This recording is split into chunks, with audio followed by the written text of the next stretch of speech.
After congressional redistricting last year, a new 12th district was formed, with parts of the old 8th, 12th, and 14th districts. Carolyn Maloney, the Democratic incumbent from the old 14th district, is running against Christopher White, the Republican challenger.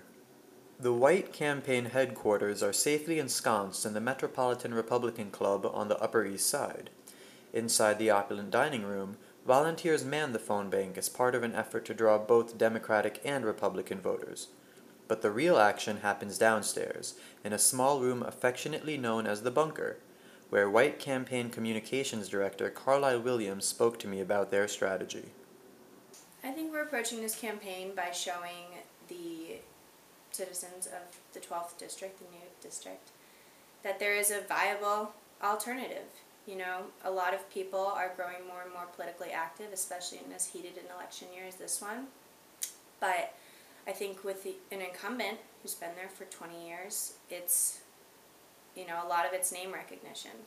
So it's going out there and just saying, you have this other choice. We've been meeting, I swear we've met almost everyone in this district. We're at every subway stop. We're talking to everyone because we want to show this district that we're here, we're willing to listen to you, and don't just vote on name recognition. Williams also talked about the headquarters of the Maloney campaign, which were scrutinized in a YouTube video released by the White campaign. Titled, "Maloney in Violation of FEC Law?" The video questions whether the Maloney campaign failed to disclose financial information about a second office. We're not really accusing, that's for other people to draw their own conclusions, but it's just interesting when you say. 50 blocks downtown on East 23rd Street, I met with Sarah Gitlin, press secretary for the Maloney campaign. She dismissed any claims of impropriety and supported the Congresswoman's record. The Congresswoman has such an effective record that we're not engaging in this bickering. What we're doing is reaching out directly to voters and talking to them about what the Congresswoman's done, what her plans are to continue doing, and we've had tremendous feedback and success with that. She has her credit card holders' Bill of Rights, which was passed recently, saves consumers $10 billion a year, cracks down on some of the worst abuses. She was one of the principal driving forces behind the original Violence Against Women Act. She had the Debbie Smith bill, which provides funding for the actual testing of rape kits so they're not piling up for years untested. The Zadroga Act, as we already mentioned, so any allegations that the Congresswoman is not effectively passing crucial legislation are just completely wrong. In a telephone interview, White outlined the policies he would implement to improve the economy if elected.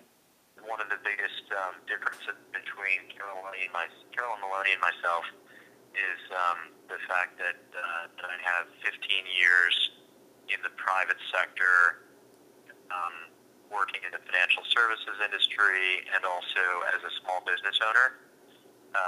So having that experience in business to be able to create jobs and get our economy moving again. Well, I think there are a few things that we need to do, that we need to focus on urgently. We need to extend the 2001 and 2003 tax cuts. And that's what I'm hearing from a lot of voters in the district is most concerning to them. There are going to be crushing tax increases beginning next year if we don't extend those tax cuts. And that's something that Carolyn Maloney has voted against extending. I think we also have to focus on tax cuts for businesses. I think we have to reduce the corporate tax rate, and that will get companies investing in themselves again and help to create jobs in this district.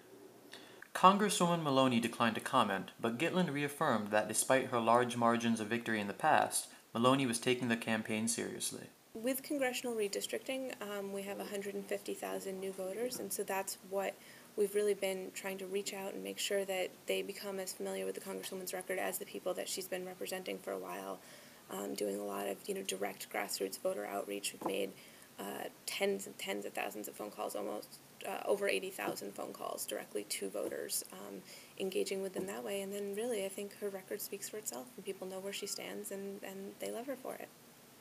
The effectiveness of both campaigns will be put to the test early this November.